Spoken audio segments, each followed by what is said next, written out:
Hello guys, welcome to my channel. Episode की शुरुआत कार्तिक से होती है। वो उस पर गुस्सा होने का नाटक करता है, जबकि सुरभि कहती है कि वो रुकेगी नहीं।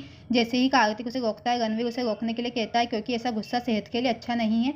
वो कहता है कि वो अब उसकी बहन का पति है और ये कि सुरभि यहाँ रहेगी या नहीं, और इस बात से तय होगा कि वो माँ बनने वाली है या नहीं। सुरभि हैरान होती है। कार्तिक कहता है कि वो सुरभि को जानता है और वो इतना बड़ा झूठ बोलना नहीं जानती। रणवीर उसे बच्चे की चिंता ना करने के लिए कहता है और उसे उस पर भरोसा करना चाहिए। ताई और बाकी सब परेशान रहते हैं। रणवीर कहता है कि अगर वो उन्हें पति बदलने के लिए कह सकता है तो उन्हें बच्चा भी मिल सकता है, लेकिन उसके लिए उसे प्रेग्नेंट होने की ज़रूरत है। सुरभि कहती है कि वो अपने बच्चे को इसमें नहीं आने देगी और वो जा रही है, लेकिन उसने उसे ये कहते हुए रोक दिया कि कोई नहीं है। जल्दबाजी, क्योंकि उसने अभी अभी अपने पहले पति के साथ रिश्ते बनाए हैं। सुरभि ने कार्तिक को बेबसी से देखा, जिसके बाद वो तय कर सकती है कि उन्हें क्या करना है। वो सोचती है कि अब उनका खेल खत्म हो जाएगा। ताई भी रणवीर का पक्ष लेती है, लेकिन मेहर उसे बंद कर देती है और उसे अपनी सीमा में रहने के लिए कहती है। मेहर कहती है कि कार्तिक उसका पति होने के नाते कोई खेल नहीं खेल सकता और कोई भी उस पर शक नहीं करेगा। रणवीर इस बात पर जोर देता है कि टेस्ट क्यों। मेहर जोर देती है, वो कहती है कि उसे पुष्टि करने की ज़रूरत है, जिसके बाद वो वही कर सकते हैं जो वो कहती है। वो मेहर कहती है कि वो उसका कोई भी टेस्ट करवा सकते हैं, लेकिन कार्तिक को बिल्कुल भी नहीं। सुरभि और कार्तिक तनाव में है। रणवीर डॉक्टर को फ़ोन करता है और उसे तुरंत घर आने के लिए कहता है, क्योंकि उसे किसी के लिए माइनर प्रेगनेंसी टेस्ट करने की ज़रूरत है। कार्तिक और सुरभि परेशान है कि अब क्या किया जाए। मेहर ने उन्हें तनाव से देखा। जब डॉक्टर आते हैं तो रणवीर सुरभि को डॉक्टर के साथ जाने के लिए कहता है, जो एक मामूली टेस्ट करेगा। सुरभि ने फिर वहाँ से गई और डॉक्टर के साथ चली जाती है।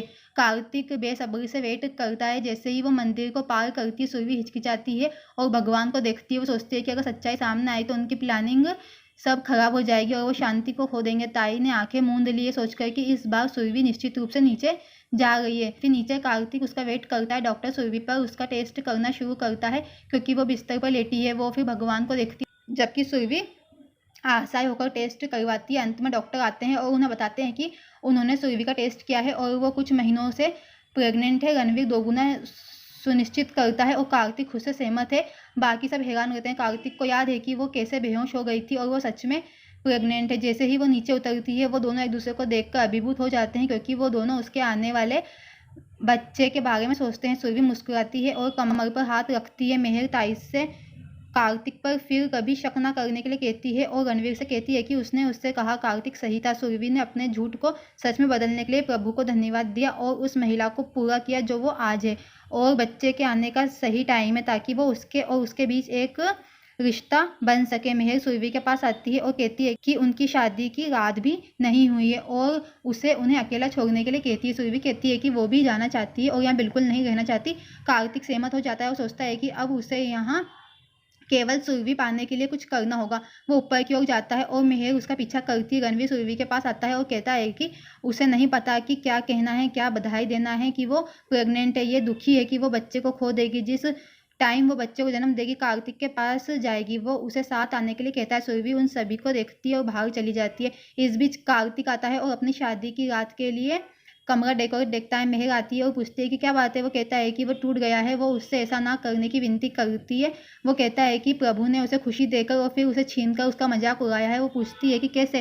वो कहता है कि वो उसके साथ एक सुंदर जीवन शुरू करने के लिए बहुत खुश था और अब वो इसे कैसे कर सकता है, और उसे एक पिता की भावनाओं को समझने के लिए और समझाने की कोशिश करता है जिसका बच्चा विश्वासघाती औरत के द्वारा छीन लिया जा रहा है, और वो नहीं करेगा। बच्चे का चेहरा भी नहीं देखेगा। वो कहता है कि उससे बड़ा बदकिस्मत कोई नहीं, और कहता है कि शायद उसकी किस्मत में है कि वो अपराध और दर्द के इस बोझ के साथ रहता है। वो उसे फिर किस करती है और उसे उदास महसूस ना करने के लिए कहती है, और वो ऐसा कभी नहीं होने देगी जैसा कि बच्चा उसके साथ होगा। एक बार आने के बाद वो उसे आश्वासन और वादा करती है। वो कहता है कि वो उसे नहीं जानती, लेकिन वो जानता है कि और एक बार जब वो चली जाती है तो उसे बच्चा नहीं मिलेगा। वो कहता है कि वो उसे नफरत करता है और पूछता है कि उसे अपने बच्चे को लेने का क्या अधिकार है, क्योंकि केवल उसे ही अपने बच्चे की माँ होने का हक अधिकार हो सकता है। वो कहता है कि शादीशुदा होने के नाते उन्हें एक साथ शुरू करना चाहिए और वो अपराध को दूर करना चाहता है, और पूछता है कि क्या वो नए सिरे से शुरुआत कर सकते हैं। वो खुशी से उसकी बात मानती है। वो उसे रोकने के लिए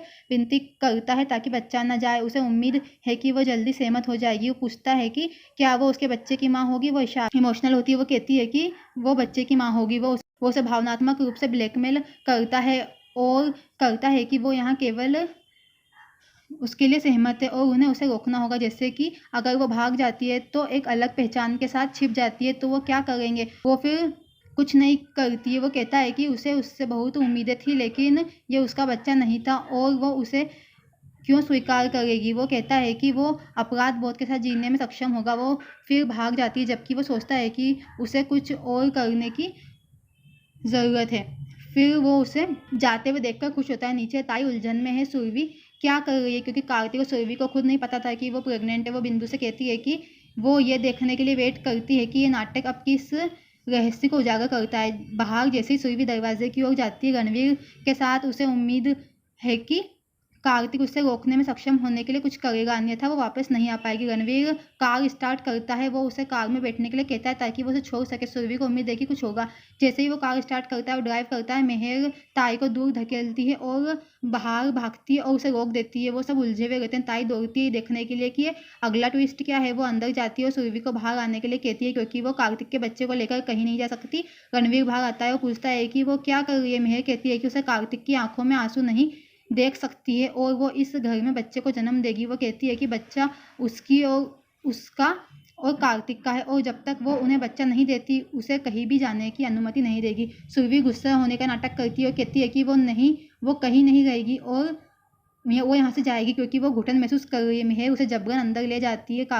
रणवीर निराश होकर उनके पीछे जाता है। ताई खुश है, बिंदु समझ नहीं पाती, जबकि ताई कहती है कि कुछ चीज़ें लोगों को समझ में नहीं आती है। ताई ने ठान लिया कि वो सही टाइम पर अपना बदला लेगी, लेकिन तब तक वो नाटक देखेगी। फिर घर के अंदर रणवीर मेहर से पूछता है कि क्या वो पागल हो गई है। मेहर उसे बीच में ना बोलने के लिए कहती है अगर वो अपने पति को खुश रखने के लिए कुछ करना चाहती है तो। सुरभि को मेहर ने बताया कि वो बस यही है और ऐसा नहीं है कि वो अपने पति को बहकाने की कोशिश कर सकती है। इसी बीच कार्तिक सीढ़ियों से नीचे आता है। उसे याद है कि कार्तिक ने उसे क्या करने का निर्देश दिया था। सुरभि भगवान के पास जाती है और पूछती है कि वो उसे क्या सजा दे रहे हैं। कार्तिक आता है और उसे भगवान को दोष देना बंद करने के लिए कहता है। सुरभि ने जानने की मांग की। कार्तिक कहता है कि यही उसकी सबसे बड़ी सजा है। कार्तिक सुरभि से सबके सामने कहता है कि जब वो मेहर को बच्चा देगी तो वो उसे फिर कयामत का सामना करना पड़ेगा। सुरभि कहती है कि वो किसी भी कीमत पर ऐसा नहीं होने देगी। कार्तिक गुस्से में उसे थप्पड़ मारने वाला रहता है। मेहर उसे रोकती है और वादा करते हुए वो कहती है कि ये महिला इस घर से बाहर नहीं निकलेगी तब तक कि वो उसे बच्चा नहीं दे देती। वो टेंशन में होने का नाटक करती है। फिर सुरभि स्माइल करती है ये सोचकर कि उनकी योजना सफल हो गई और अब उनका अगला मकसद शांति को खोजने का है।